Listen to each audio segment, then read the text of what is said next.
Some of us hark to the call of the wild. Some have the urge to conquer mountain peaks. For others, the fatal lure is the lure of the sea. Sea sportsmen love the ocean's ever-changing beauty, but their chief interest is in skimming over its surface at greater and greater speed. Many spurn the motor. Their method of propulsion was discovered by ancient man, the sail. For centuries, boats have moved before the pull of white canvas. Often their course is only the park pond, with kids on the bank urging them on. Kids who dream of someday riding the wind themselves in one of the great teenage regattas.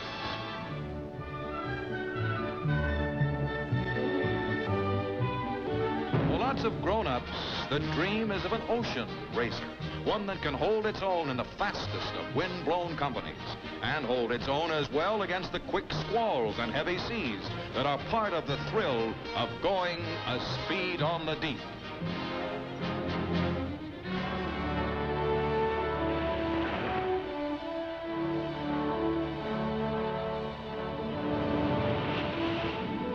One of the wonders of the sea is the way it can become suddenly calm. Often this happens at dusk, when the wind goes down with the sun, and boats that were bucking the waves a short time before become painted ships on a painted ocean. The aristocrats of the sail are the Class J cutters. These boats, which raced for the America's Cup from 1851 to 1937, cost as much as $1 million to build and millions more to maintain. Because of their prohibitive price, they are becoming as extinct as the dodo. But yachtsmen will always cherish the memory of this most fabulous of all sailing vessels. The crew racer's art of rowing was also handed down through the ages. Today, the oarsman often gets his start by going no place at all. Once as many as 80 men pulled the ships of ancient Egypt and Rome. Now the number is 8, to be picked from an eager squad. Endless trial runs boil the applicants down until gradually a varsity team takes form. At last comes the big day, the day of the first important race. Crack crews start out stroking well beyond 30 to the minute, rarely falling below this mark, mile after exhausting mile. It's a test calling for top physical condition and great personal courage. Hang on to that derby, Horace, or you'll miss the climax as the leading crews pass under the bridge finish line, then collapse in complete exhaustion. Few other contests call upon the competitor's last ounce of strength.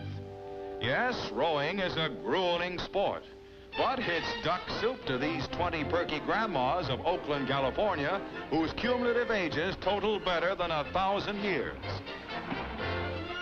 With Chief Coxswain Clara Fenno, herself a great-grandmother, urging them on, these indomitable whaleboat Annies give their muscles and spirits a weekly workout. There's riding the surf for those who yearn to go a speed on the deep with nothing but a piece of wood and a sense of balance. Behind fast motorboats, surf sportsmen hit nearly a mile a minute clip.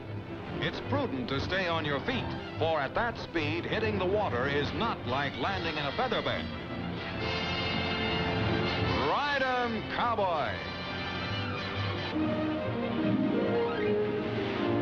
You can hawk the motorboat when you learn to ride the breakers. This is Father Neptune's commuter special. Off Mokapu Point, Hawaii, the surf is enough to make seasoned mariners blanch. But it's just a playground for intrepid islanders. You've got to stay on top of those towering waves or they'll tumble down on you with crushing force, then sweep you out to sea in their sucking undertow.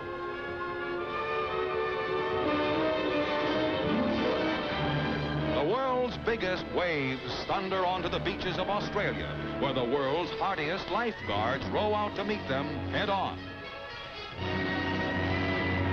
Here they face the heaviest surf of the year, and there's just one thing to do: abandon ship.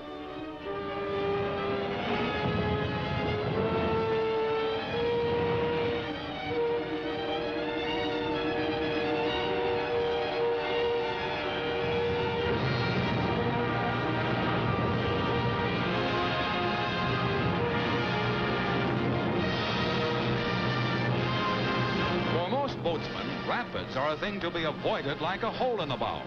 But the whitewater experts scour the world, seeking out the most turbulent stretches of boiling, rock-strewn rivers. In annual competitions, these daredevils pit the strength of arm, wood, and canvas against currents so strong they sometimes tear a boat apart.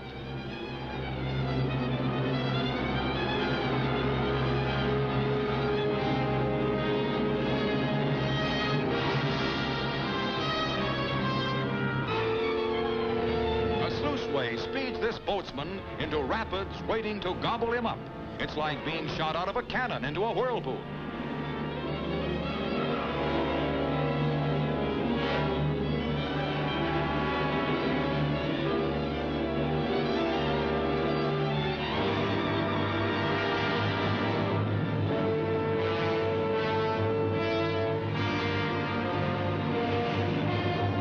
Competitor would be a goner if a rapid riding champion wasn't so hard to sink.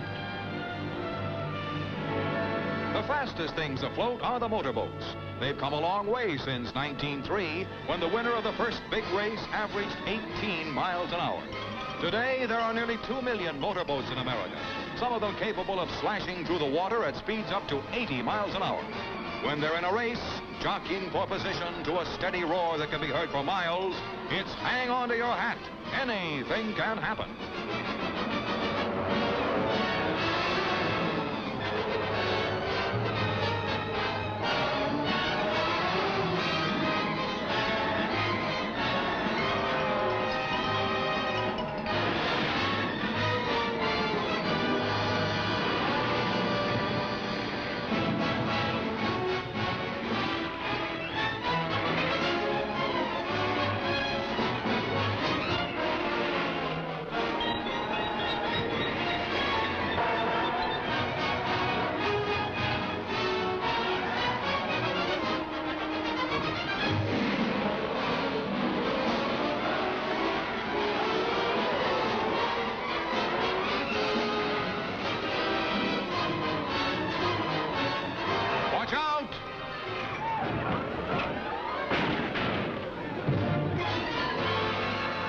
Water skiing if you like a sport where it's customary to do the impossible.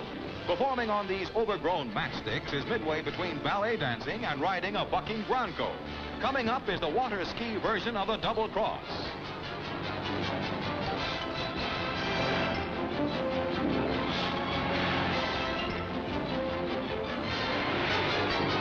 Worthington, timber-dodging four-time national champion, cuts up along an avenue of trees.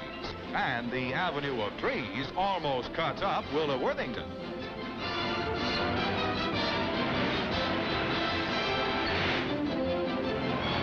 All ashore.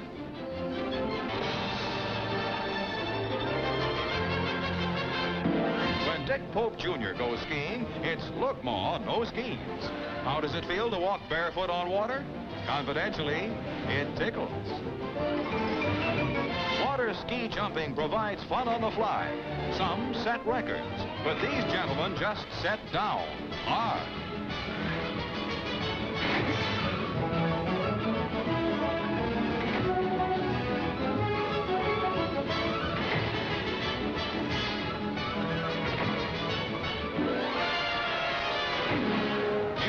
The water ski maniacs, with the courage of a pack of lions and the grace of a herd of elephants.